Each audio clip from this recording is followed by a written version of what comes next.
Vamos entonces a leer la palabra de Dios. Primera de Timoteo capítulo 4, ¿lo tienen? Versículos 7 y 8. ¿Qué dice? Desecha las fábulas profanas. ¿Y de qué más dice? Y de viejas. Uno dice, ¿qué es esto de fábulas profanas y fábulas de viejas? Cuentos de viejas, dice otras versiones, ¿no? Desecha las fábulas profanas y de vieja. ¿Y qué dice luego? Ejercítate para la piedad. Porque el ejercicio corporal, ¿qué dice? Para poco es provecho, pero la piedad para todo aprovecha, pues tiene promesa de esta vida presente y de la venidera. Palabra fiel es esta y digna de ser recibido por todos, que por esto mismo trabajamos y sufrimos oprobios, porque esperamos en el Dios viviente, que es el Salvador de todos los hombres, mayormente de los que creen. Esto manda y enseña. Ninguno tenga en poco tu juventud, sino que dice, sé ejemplo de los creyentes. ¿En qué cosa? Palabras, conducta, amor, espíritu, fe y pureza. Entre tanto que yo voy, dice, ocúpate en la lectura, la exhortación y la enseñanza. No descuides el don que hay en ti, que te fue dado mediante profecía, con la imposición de las manos del presbiterio. Y luego dice el versículo 15, digámoslo juntos, ocúpate en estas cosas. Permanece en ellas, para que tu aprovechamiento sea, ¿qué dice? Manifiesto a todos. Ten cuidado de ti mismo y de la doctrina, persiste en ello, pues haciendo esto, ¿qué dice? Te salvarás a ti mismo y a los que te oyeren.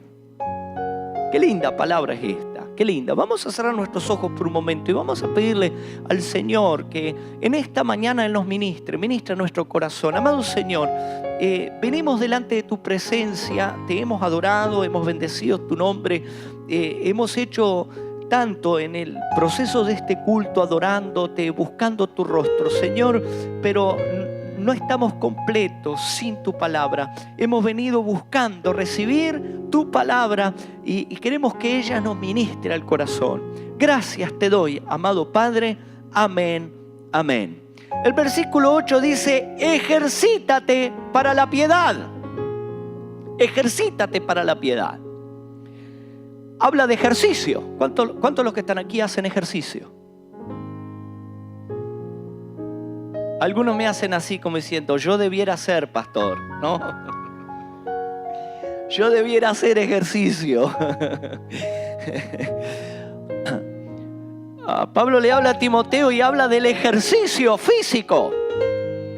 Dice que para poco es provechoso. No está diciendo que no es provechoso, tan necesario. Como decimos, ¿cómo debería hacer ejercicio? A veces vivimos en este país, muchas veces hay tendencia a vivir una vida tan sedentaria, ¿verdad? Y hoy por hoy se promueve tanto el ejercicio. Usted va a un lugar, a un hotel, y allí ahora los hoteles tienen salas de ejercicio. Usted se muda a complejos habitacionales, apartamentos, y ahora hay un piso para ejercicio. Usted se muda a un barrio X y allí usted busca alrededor, hay un gimnasio. Y usted me dirá, había uno, yo no sabía, ¿no? Pero hoy por hoy se promueve el ejercicio, se promueve que las personas se ejerciten, que las personas se muevan para, diríamos, porque se conoce, se sabe que la vida no se trata solamente de nutrirnos, sino de utilizar esa energía que asimilamos. ¿Es así o no? ¿Verdad? Decirle que tenés al lado, tenés que usar tus energías.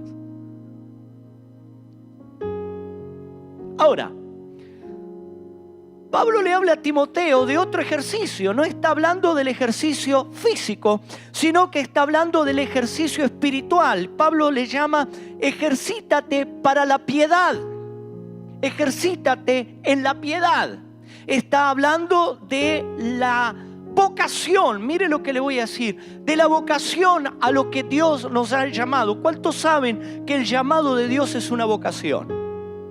Algunos no sabían esto, pero cuando Pablo le habla a la iglesia de Éfeso, cuando le habla a la iglesia de Corinto, Pedro también, hablando en general a todas las iglesias, habla de la piedad como nuestra vocación.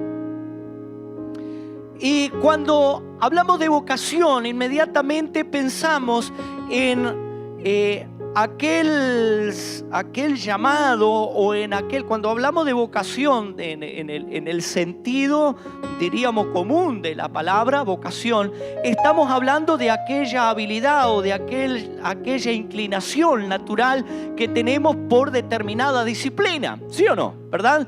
Y muchos de los que están aquí, ¿cuántos de los que están aquí tienen una carrera profesional? O sea, hay varios aquí que tienen una carrera profesional, ¿verdad? Nos hemos preparado para esto, ¿verdad? Cuando nos paramos aquí adelante como pastores, también nos hemos preparado, hemos tenido nuestro tiempo de preparación, así como muchos de los que están aquí han tenido su carrera.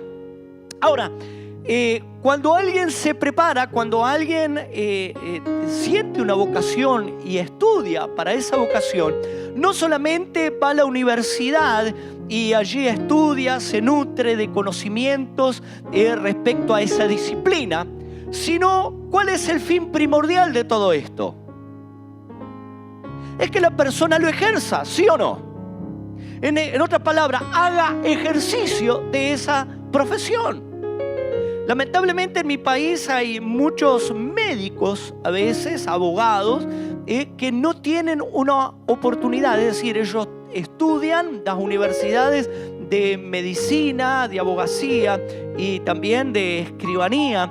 Son universidades donde allí está atestado de estudiantes y es más, el gobierno ha puesto exámenes filtros, miren lo que digo, como filtros allí para que las personas no puedan terminar. Y es debido a que hay tanta cantidad de médicos, tanta cantidad de abogados y tan pocos puestos de trabajo. Y encontramos entonces que de pronto usted va a un restaurante y se sienta a comer y resulta que el que lo está atendiendo es un médico.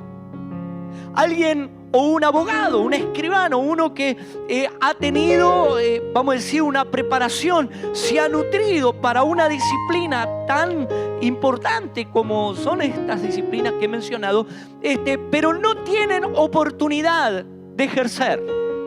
Han estudiado, se han nutrido, pero no ejercen su profesión. ¿Por qué digo esto? Porque sabe que muchas veces en el Evangelio pasa lo mismo. Hay creyentes que han sentido el llamado de Dios. Hay gente que sienten el llamado de Dios. Saben que Dios lo llama a ser un hijo de Dios. Decirle al que tenés al lado, pregúntale, ¿Dios te ha llamado a ser un hijo de Dios? ¿Sentís ese llamado de Dios? Yo creo que todos los que estamos aquí, de alguna manera, hemos sentido ese llamado a ser un hijo de Dios, a unirnos a estas filas de gente que tienen como vocación la piedad. Cuando hablamos de la piedad, estamos hablando vivir bajo esa dirección de Dios sobre nuestra vida, vivir para Dios. Ahora, muchas personas sienten el llamado, muchas personas saben que Dios los ha llamado, vienen a la casa de Dios y entienden que lo único que tienen que hacer es nutrirse de la verdad de Dios. Y vienen a la casa de Dios y venimos y aquí nos alimentamos, aquí escuchamos la palabra de Dios, vivimos una relación con Dios, oramos todos los días, buscamos la presencia de Dios en esa relación, nos nutrimos nuestra alma.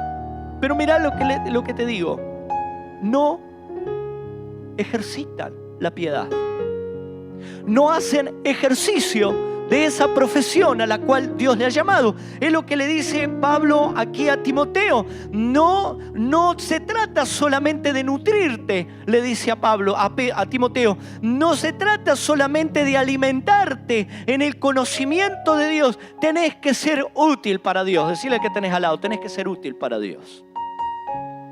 Tenés que ejercer esa vocación. Tenés que ejercer Si sos un creyente, si te, vamos a decir, te catalogás creyente, si te nombrás un creyente, si te nombrás como seguidor de Jesús, tenés que ejercerlo, tenés que vivirlo. Cuando con los líderes nos juntamos y los que van a venir al retiro de líderes y servidores van a oír mucho de esto respecto a la misión que tenemos como iglesia. ¿Cuántos de los que están aquí se han preguntado por qué existe la iglesia? ¿Por qué existimos nosotros? Decirle al que tenés al lado, ¿por qué existís como parte de la iglesia? ¿Sabés por qué existís? La Biblia dice que Dios ha dado una misión a la iglesia. Dios nos ha dado una misión a cada uno de nosotros. ¿Y sabe cuál es? Digámoslo juntos. Ser y hacer discípulos. Esto con los líderes tratamos de tenerlo bien presente. Cuando te preguntan cuál es la misión de la iglesia, es ser y hacer discípulos. En otras palabras, no se trata solamente de ser un seguidor de Jesús, no se trata solamente de vivir siendo un seguidor de Jesús, sino ejercer ahora también la profesión.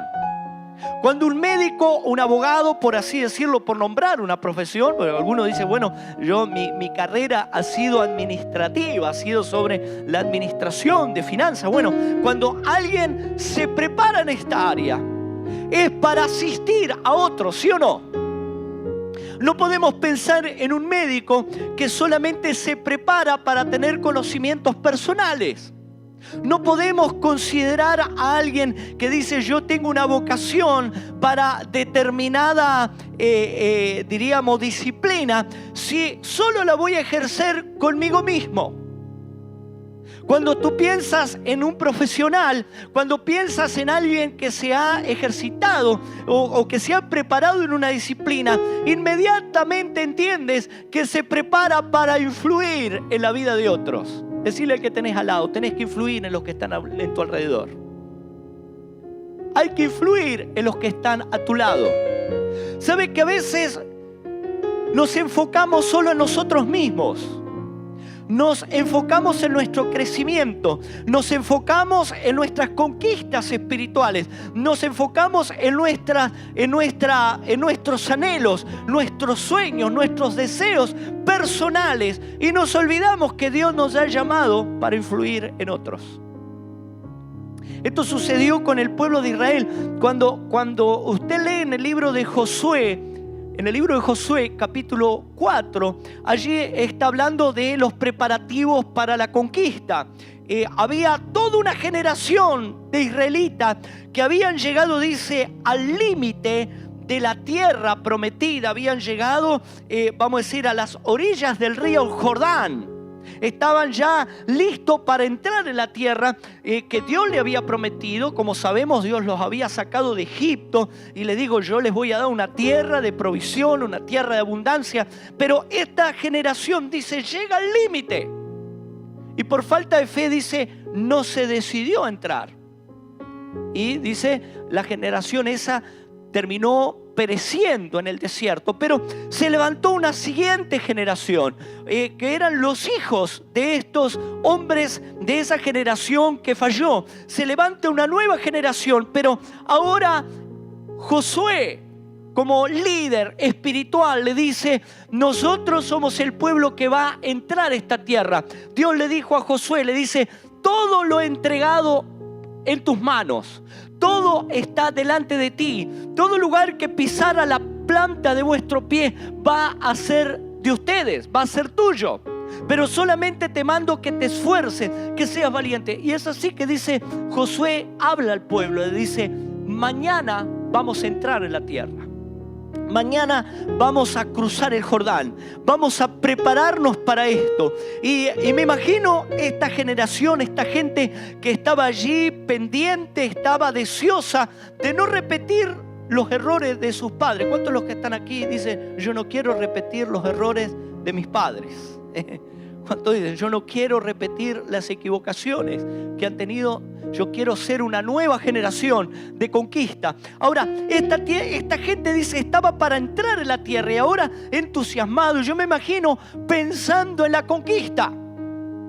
Pero mire lo que Dios le dijo a Josué. Dice, ahora los sacerdotes van a tomar el arca, van a entrar al río Jordán, se van a parar en el medio del Jordán y las aguas se van a dividir y el pueblo va a pasar en seco rumbo a la victoria. Pero escúchame bien, dijo Dios. Van a escoger un líder de cada tribu, de cada familia. Y cada jefe de familia, cada líder, van a escoger 12 de estos líderes. Y cada uno de ellos, dice, va a tomar una piedra del medio del Jordán. Una piedra tomada de ahí, de la mitad donde están los sacerdotes parados con el arca, donde se dividieron las aguas en el medio del Jordán. De ahí van a tomar una piedra cada una. ¿Cuántas piedras eran? 12 en total, ¿verdad? Y dice, y van a llevar sobre sus hombros. Esos líderes van a tener la responsabilidad de tomar esa piedra sobre sus hombros y caminar hasta fuera del agua y cruzar. Y uno dice, qué trabajo, pobre hombre. ¿Por qué? Imagínense a los que le tocó llevar esa piedra. Me imagino que no era una piedra pequeña, una piedra pesada. Pero Dios tenía un plan con esto. Porque cuando salieran y hubieran cruzado el Jordán, dice, Dios dio la orden de que tenían que construir un monumento, un altar al Señor allí. Y ese altar tenía que ser construida no de las piedras que estaban allá afuera, del otro lado de la tierra ahora donde ellos conquistaban. No. Tenía que ser tomada del medio del Jordán. Y dice, ¿con qué fin? Para que cuando las próximas generaciones pregunten, ¿qué significa esto? ¿Qué le dirían? Nosotros cruzamos en seco por la mano poderosa del Señor. En otras palabras, estas piedras eran un monumento, eran conmemorativas. Estas piedras recordaban lo que Dios había hecho en el pueblo de Dios. Y uno dice, ¿por qué esto? ¿Por qué era tan importante? ¿Por qué cansar a la gente con estas piedras cuando tenían toda una conquista? ¿Por qué cansar a gente cargando con estas piedras cuando ahora estaban enfocados en conquistar, de alcanzar y de lograr sus anhelos? ¿Sabe por qué? Porque Dios no solamente nos ha llamado a alcanzar nuestros logros, sino en influenciar en las nuevas generaciones. Decir que tenés al lado, tenés que ser influencia en otros. No podés pensar solamente en tu crecimiento espiritual. No podés pensar solamente en tu formación. La piedad, esta vocación a la que Dios nos ha llamado, no se trata solamente de nutrirnos personalmente, sino de influenciar en otros, de ministrar en la vida de otros. Tremendo. Y cabe la pregunta entonces, si el ejercicio de la piedad es nuestra vocación, ¿cómo puedo hacer ejercicio entonces de esta vocación? ¿Cómo ejercito esta vocación? Pablo le habla a Timoteo, pero también le habla a la iglesia de Éfeso. Abran su Biblia en Efesios capítulo 4 versículo 1. Efesios capítulo 4 verso 1. Quiero hablar de dos maneras, dos facetas tan importantes del ejercicio de la piedad. Primero, vamos a Efesios capítulo 4 versículo 1. ¿Lo tienen? Dice, yo pues preso en el Señor, ¿qué dice? Os ruego que andéis, ¿de qué manera? Como es digno de la vocación con que fuiste llamado. Quiere decir que ejercitar la piedad, ¿cómo puedo ejercitar la piedad? Viviendo según ella. Decirle al que tenés al lado, tenés que vivir según el llamado de Dios. En otras palabras, llevando una vida digna del llamado que tienes. Dios no te llamó a cualquier cosa.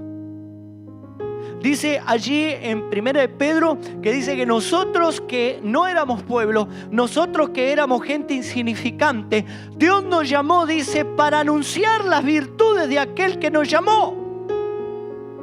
Quiere decir que el llamado que Dios nos ha dado es un llamado especial. Decirle al que tenés al lado, no hay mayor llamado que seguir al Señor.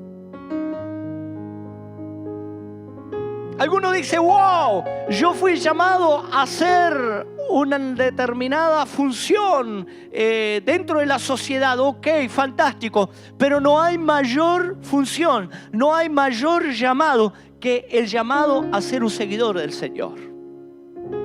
Dice, porque el seguidor del Señor tiene como fin, dice, anunciar las virtudes del que nos llamó. En otras palabras, Dios no solamente nos llama, a ser simplemente un seguidor de Él, sino dice a reproducir las virtudes del Señor. En otras palabras, no se trata solamente de seguir al Señor, no se trata aquí solamente de venir y ser un fan del Señor, ¿no? Algunas personas dicen, yo tengo el llamado a sentarme en la iglesia y aplaudir y estar allí y vamos a decir, dar ánimo y gozarme con lo que allí se hace. No, el llamado del Señor, aquí te nutrís, pero ahí afuera trabajás y servís. Ahí afuera vivís según el llamado que tienes de Dios. Algunas personas que han sido, que vienen de ciertas castas importantes, ¿verdad? Hay ciertas conductas o ciertas, diríamos, comportamientos o vivencias que no se permiten, ¿verdad? Porque dice, es de una familia distinguida. Usted no pensaría en una familia, cuando usted ve una familia distinguida allí y ve de pronto el hijo de esa familia distinguida haciendo un trabajo muy allí mediocre, usted dice, wow, esto no es digno del lugar de posición donde ella está.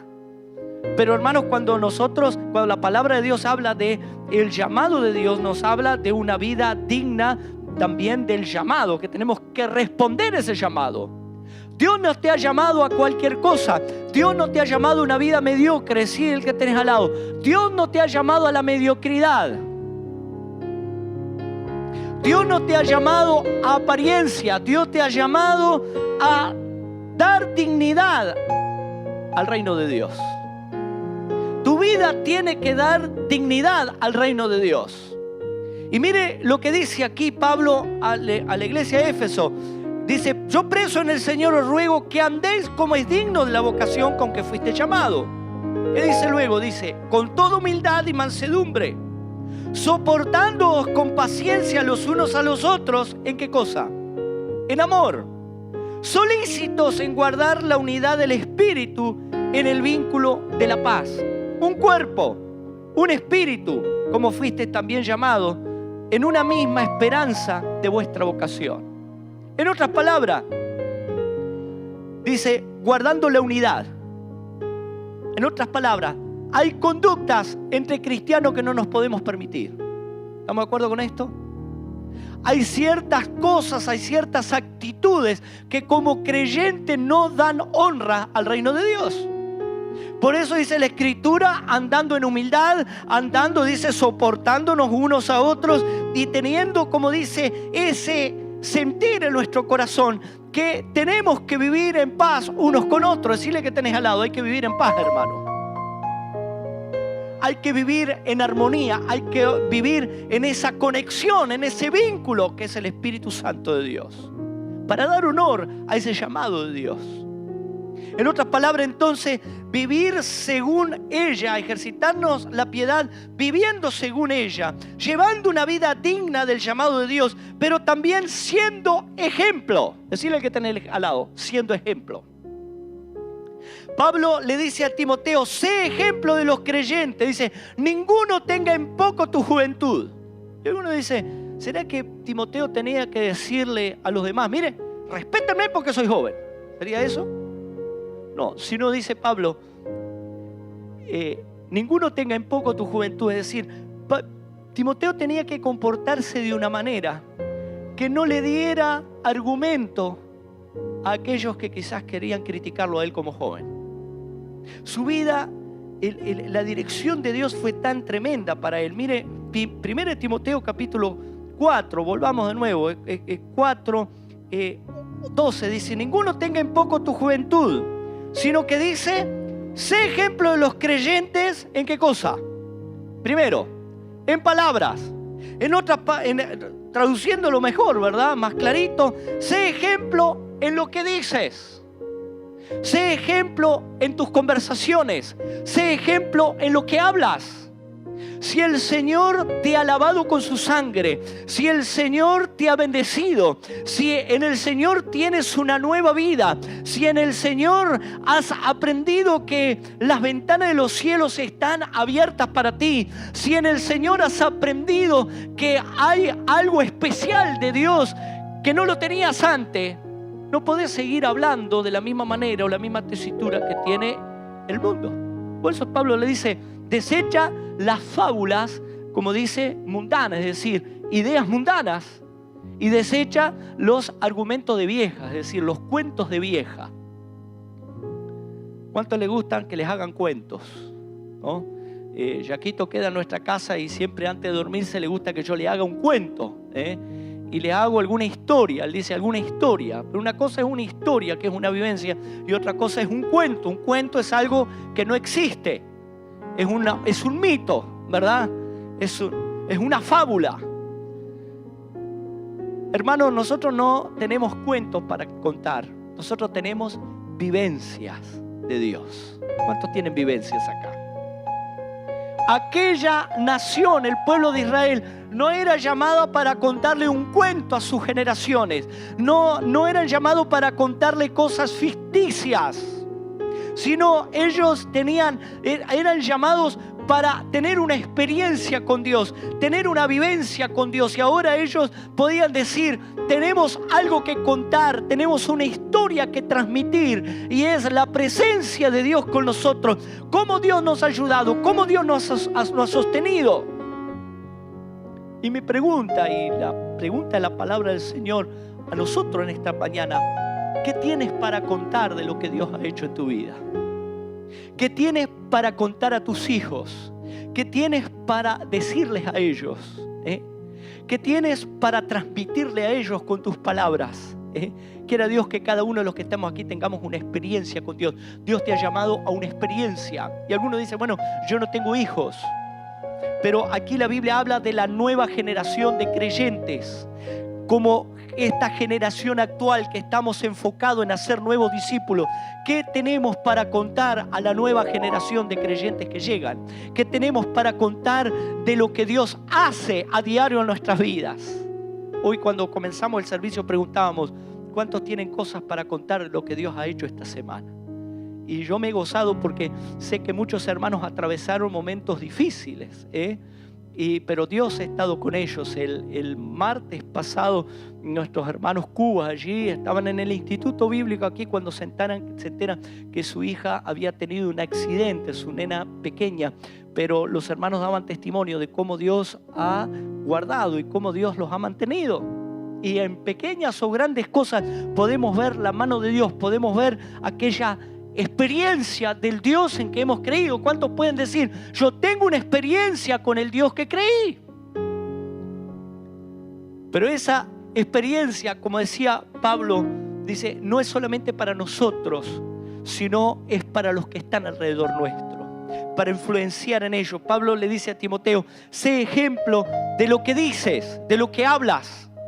Un creyente habla de manera diferente. Y cuando hablamos de hablar de una manera diferente, no estamos hablando del léxico que muchas veces creemos que tenemos que guardar entre los que somos creyentes. Gloria a Dios, aleluya. ¿Cómo anda, hermano? De gloria en gloria, le dice, ¿no? Y a un incrédulo le pregunta, ¿cómo anda usted? De gloria en gloria. Le dice, ¿qué será lo que me quiso decir? ¿Verdad? Porque es una terminología a veces que ni entre los propios creyentes uno lo entiende. Y creemos que se trata de eso, de cambiar nuestro léxico, ¿no? Nuestra forma de hablar. Cuando habla de hablar diferente, estamos hablando que el mundo, su esperanza está en sus fuerzas. La esperanza del mundo está en sus propias fuerzas, en sus propias capacidades, en que las circunstancias sean favorables, pero nuestra esperanza está en el Señor. nuestra perspectiva es diferente. Nosotros podemos mirar por encima de las dificultades, nosotros podemos mirar por encima de los problemas, podemos hablar en victoria, podemos confesar victoria en el nombre de Jesús, porque hay un Dios que va con nosotros, hay un Dios que nos acompaña, hay un Dios por el cual militamos. Qué lindo es esto. Y es lo que Pablo le estaba hablando a Timoteo, pero dice, no solo sea ejemplo de los creyentes, dice en palabras, sino también dice en conducta. Está hablando de ser ejemplo en la forma en que vives. Cuando hablamos de conducta, está hablando de la forma que vives. Y cabe la pregunta, ¿la forma en que vives estimula a otros creyentes? La forma en que vives realmente da testimonio, vamos a decir, y da honra a ese llamado tan lindo que Dios nos ha hecho. Quiera Dios que sí. El otro día estábamos hablando con algunos líderes y estábamos diciendo que Dios nos ha llamado a ser parte de estas filas. Es un privilegio ser un servidor, es un privilegio ser un líder, es un privilegio que Dios nos ha puesto en su reino para servir al Señor, pero ese servidor tiene que ser un ejemplo. Y decíamos, cada servidor reproduce lo que es. Igual que los padres, reproducimos en nuestros hijos lo que somos, ¿sí o no? Por allí, si el padre es rebelde, por más que usted le hable al hijo, usted va a reproducir hijos rebeldes, ¿sí o no? Vamos a reproducir lo que somos. Si usted es una persona honesta de alma, si usted tiene valores tan metidos allí dentro de usted, usted se va a preocupar y con su ejemplo, con su vivencia, usted va a transmitir eso en sus hijos. Usted va a reproducir esto en sus hijos. Y en el reino de los cielos es lo mismo. Con nuestra conducta, con lo que somos, con lo que vivimos, reproducimos esto en nuestros hijos. Y no solamente en los hijos físicos, carnales, vamos a decir, de humanos, sino que estamos hablando de también reproducir hijos espirituales. Dios te ha llamado, dice, a ser discípulos, a ganar a otros, a que otros tomen tu modelo. Mira el que tenés al lado y decirle, ¿qué puede pasar con el que tenés al lado si adopta tu forma de vida? ¿Qué puede pasar con ese creyente si tu estilo de vida realmente es como decía Pablo, ¿no? Imitadme a mí, decía Pablo. Y uno dice, wow, qué arrogante. Pero Pablo lo hacía en una actitud tan humilde. Estaba hablando de que Pablo se preocupaba por modelar a Cristo de alguna manera para que pudieran seguirle en todo esto, ¿no? Siendo ejemplo, viviendo según esa vocación. Pero también el ejercicio de la piedad no solamente lo hacemos viviendo según ella, sino hay algo más. Yo le invito a abrir su Biblia en 2 de Pedro 1:10. 2 de Pedro 1:10. ¿Lo tienen? 2 de Pedro capítulo 1 versículo 10. Ahí está en pantalla, ¿no? ¿Qué dice? Por lo cual, hermanos, tanto más procurad hacer ¿qué cosa? Dice, firme vuestra vocación y elección, porque haciendo estas cosas, ¿qué dice? No caeréis jamás. Quiere decir, no solamente tenemos una vocación y una elección, sino que tenemos que hacer ¿qué de ella? Firmes. Firme esa vocación, firme esa decisión. ¿Cuántos de los que están aquí han decidido ser un seguidor del Señor? Aleluya. Pero hay que hacer firme eso. Establecer eso, eso no es, no puede ser algo momentáneo, no puede ser algo de un entusiasmo. Muchas veces vemos personas que se entusiasman por un momento como seguidor del Señor. O se entusiasma simplemente cuando viene a la casa del Señor y recibe una palabra que lo anima. Él se entusiasma para ser un seguidor del Señor. Pero luego vienen las pruebas, luego vienen las dificultades y allí deja a un lado, ¿verdad? El ser un seguidor del Señor. Cuando Dios le habla a Josué como líder de aquella nueva generación, Dios le dice, mira que te mando, que dice, que te esfuerces, que te esfuerces. Y mire que él ahora era líder de una nueva generación.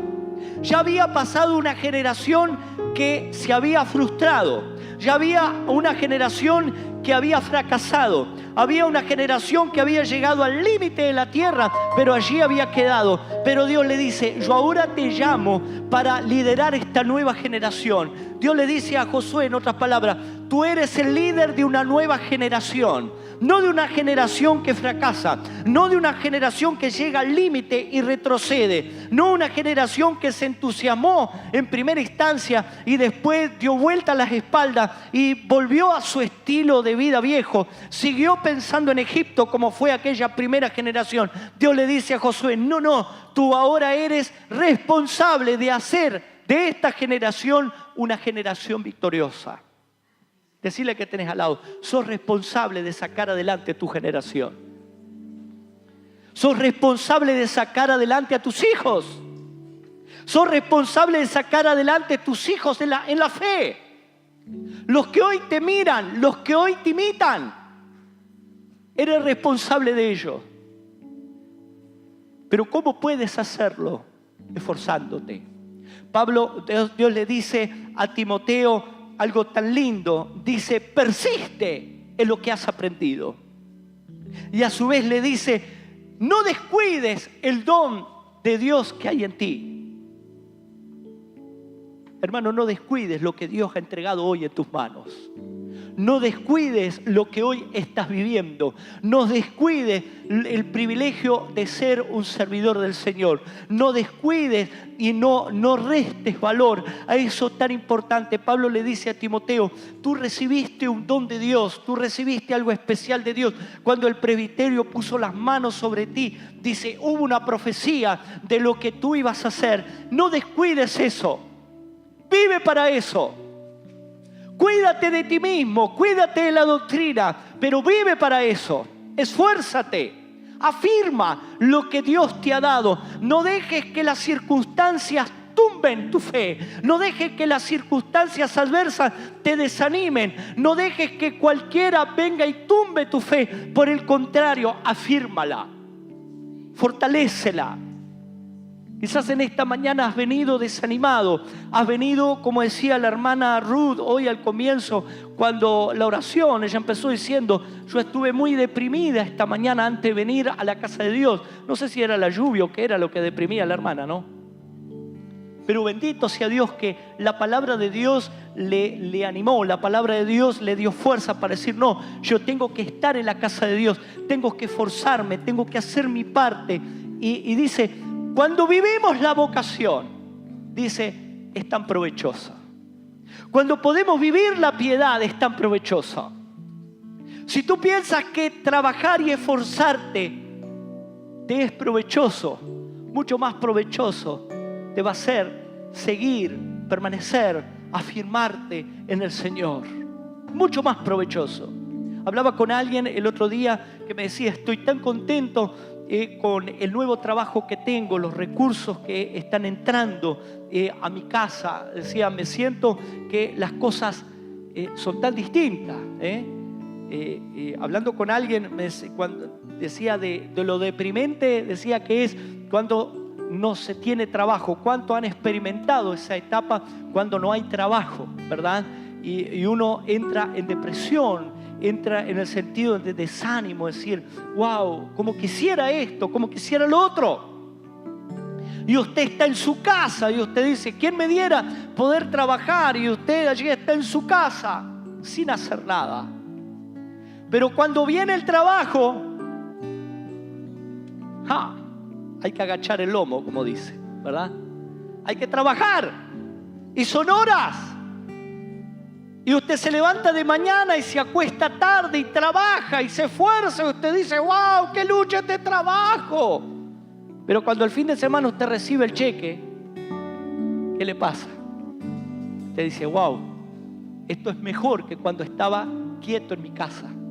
Esto es mejor que cuando yo no tenía trabajo. Esto es mucho mejor. Esto me estimula. Wow, ¿por qué? Porque tú podés realmente el fin de semana ir y comprar aquellos que tú deseabas, aquellos que tú anhelabas, aquellos que tú te permite, ¿no? Como dice, hay un dicho en mi país, dice, el trabajo dignifica, el trabajo da dignidad a las personas para seguir adelante. Mucho más la piedad.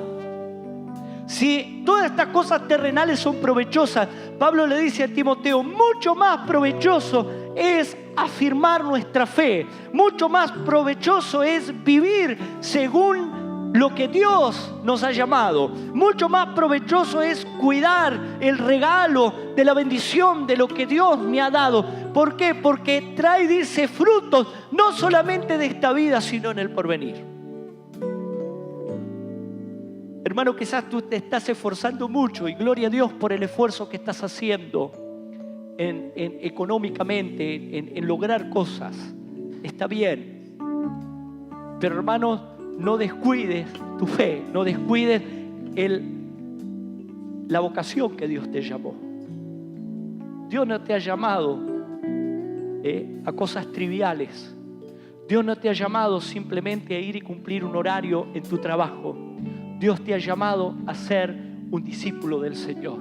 Dios te ha llamado a ser un seguidor del Señor. Dios te ha llamado a ser influencia a los que tienes al lado. Dios te ha llamado a ser un referente para las nuevas generaciones. Pero eso es afirmando tu decisión. Yo quiero invitar a la congregación esta mañana a todos que nos pongamos de pie.